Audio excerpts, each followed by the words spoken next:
Naquele momento, os discípulos chegaram a Jesus e perguntaram: Quem é o maior no reino dos céus? Chamando uma criança, colocando-a no meio deles, disse: Eu asseguro que, a não ser que vocês se convertam e se tornem como crianças, jamais entrarão no reino dos céus.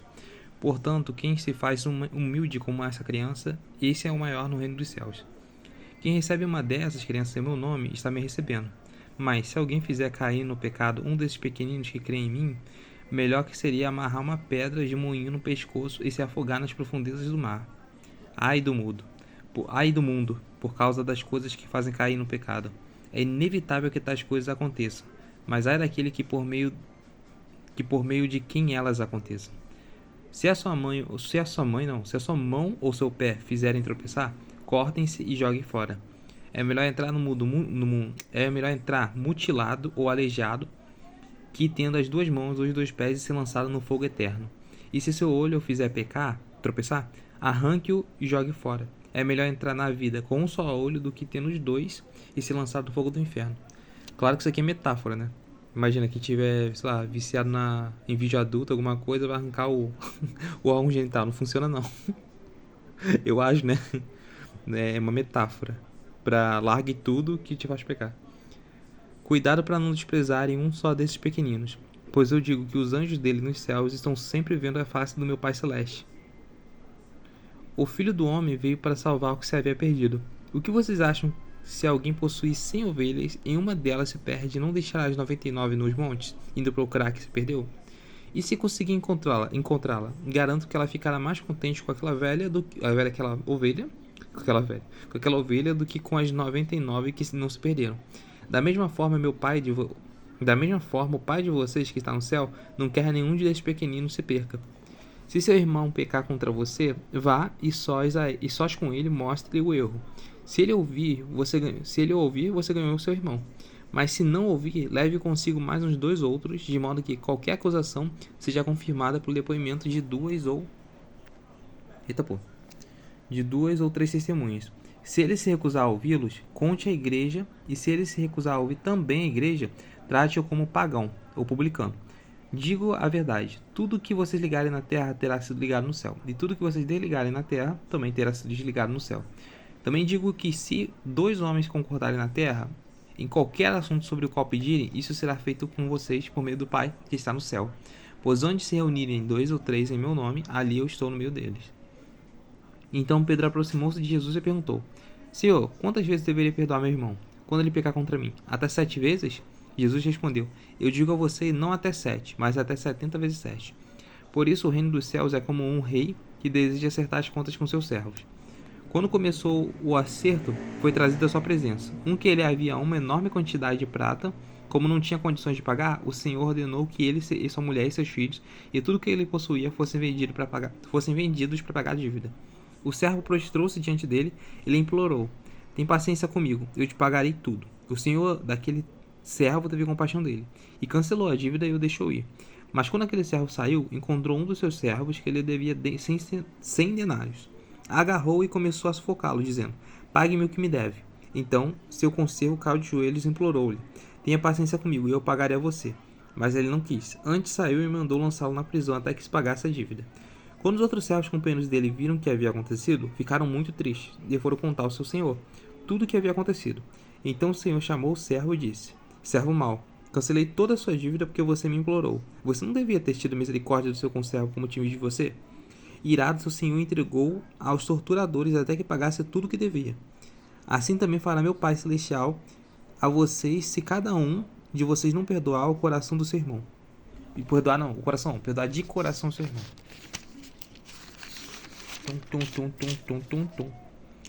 A questão do divórcio. Quando acabou de dizer essas coisas, Jesus saiu da Galiléia e foi para a região de Judeia, no outro lado do Jordão. Grandes multidões o seguiam, e ele as curou ali. Alguns fariseus se aproximaram dele para pô-lo à prova e perguntaram-lhe: É permitido ao homem divorciar da sua mulher por qualquer motivo? E ele respondeu: Vocês não leram que no princípio o Criador o fez homem e mulher? E disse: Por essa razão o homem deixará pai e mãe e se unirá à sua mulher, e os dois se tornarão uma só carne? Assim eles já não são dois, mas sim uma só carne. Portanto, o que Deus uniu, ninguém separa. Perguntaram eles: Então por que Moisés mandou dar uma certidão de divórcio à mulher e mandá-la embora? Jesus respondeu: Moisés permitiu que vocês se divorciassem de suas mulheres, por causa da dureza no coração de vocês. Mas não foi assim desde o princípio. Eu digo que todo aquele que se divorciar de sua mulher, exceto por imoralidade sexual, a se casar com outra mulher, está cometendo adultério. Os discípulos lhe disseram: se essa situação entre homem e sua mulher, é melhor não casar. Jesus respondeu: nem todos têm condições de aceitar sua palavra, somente aqueles a quem isso é dado. Alguns são eunucos, porque nasceram assim. Outros foram feitos assim pelos homens. Outros ainda se fizeram eunucos por causa do reino dos céus. Quem pode aceitar isso, aceite. Quem puder aceitar isso, aceite. Depois trouxeram crianças a Jesus, para que lhes impusesse as mãos e orasse por elas. Mas os discípulos as repreendiam. Então disse Jesus: deixem vir as minhas crianças. Calma, me perdi. E não impeçam, pois o reino dos céus pertence aos que são semelhantes a elas. Depois de limpar as mãos, partiu dali. Eis que alguém se aproximou de Jesus e lhe perguntou: mestre, que farei de bom para ter a vida eterna? Respondeu Jesus: por que você me pergunta sobre o que é bom? Há somente um que é bom. Se você quer entrar na vida, obedeça aos mandamentos. Quais? Perguntou ele. E Jesus respondeu: não matarás, não adulterarás, não furtarás, não darás falso testemunho, honra teu pai e tua mãe, e amarás o teu próximo como a ti mesmo. Disse-lhe o jovem: a tudo isso tenho obedecido, o que me falta ainda? E Jesus respondeu: se você quer ser perfeito, vá, venda os seus bens e dê dinheiro aos pobres, e você terá um tesouro nos céus. Depois venha e siga-me. Ouvindo isso, o jovem afastou-se triste porque tinha muitas riquezas. Então Jesus disse aos seus discípulos: digo a verdade, dificilmente um rico entrará no reino dos céus. E digo ainda, é mais fácil passar um camelo pelo fundo de uma agulha do que um rico entrar no reino do céu. E não é uma agulha real, né? É uma agulha da época. A agulha é tipo uma porta. Era difícil o camelo passar. No caso, cadê? Ao ouvirem isso, os discípulos ficaram perplexos e perguntaram: nesse caso, quem pode ser salvo? E perguntaram, nesse caso, Jesus olhou para eles e respondeu: para o homem é impossível, mas para Deus todas as coisas são possíveis. Então Pedro lhe respondeu: nós deixamos tudo para seguir-te. Que será de nós? E Jesus lhe disse: digo a vocês a verdade. Por ocasião da regeneração de todas as coisas, quando o Filho do Homem se assentar em seu trono glorioso, vocês que me seguiram também se assentarão em 12 tronos, para julgar as 12 tribos de Israel. E todos que tiverem deixado casas, irmãos, irmãs, pai, mãe, filhos ou campos por minha causa, receberão 100 vezes mais e herdarão a vida eterna. Contudo, muitos primeiros serão últimos, e muitos últimos serão primeiros. Pois o reino do céu é como um proprietário que saiu de manhã para contratar trabalhadores para sua vinha. Ele combinou pagar-lhe 1 denário pelo dia e mandou para sua vinha. Por volta das 9 horas da manhã, ele saiu, viu outros que estavam desocupados na praça, e lhes disse: vão também trabalhar na minha vinha, e eu pagarei a vocês o que for justo. E eles foram. Saindo outra vez por volta do meio-dia, e das 3 horas da tarde, fez a mesma coisa. E saindo por volta das 5 da tarde, encontrou ainda outros que estavam desocupados e lhe perguntou: por que vocês estiveram aqui desocupados o dia todo? Por que ninguém nos contratou? Responderam eles. E ele lhes disse: vão vocês também trabalhar na vinha. Ao cair da tarde, o dono da vinha disse ao seu administrador: chame os trabalhadores e pague-lhes o salário, começando com os últimos contratados e terminando os primeiros. E vieram os trabalhadores contratados por volta das 5 da tarde, e cada um recebeu 1 denário. Quando vieram os que tinham sido contratados primeiro, esperavam receber mais, mas cada um deles também recebeu 1 denário. Quando receberam, começaram a se queixar do proprietário da vinha, dizendo: esses homens contratados por último trabalham apenas 1 hora, e o Senhor os igualou a nós, que suportamos o peso do trabalho e o calor do dia. Mas ele respondeu a um deles: amigo, não estou sendo injusto com você. Você não concordou em trabalhar por 1 denário? Receba o que é seu e vá. Eu quero dar o que foi contratado por último, mesmo que eu dê a você. Não tenho o direito de fazer o que eu quero com meu dinheiro? Ou você que está com inveja porque sou generoso? Assim os últimos serão os primeiros, e os primeiros serão os últimos. Enquanto estava subindo para Jerusalém, Jesus chamou em particular os 2 discípulos e lhes disse: estamos subindo para Jerusalém, e o Filho do Homem será entregue ao chefe dos sacerdotes e os mestres da lei. Eles o condenarão à morte, e o entregarão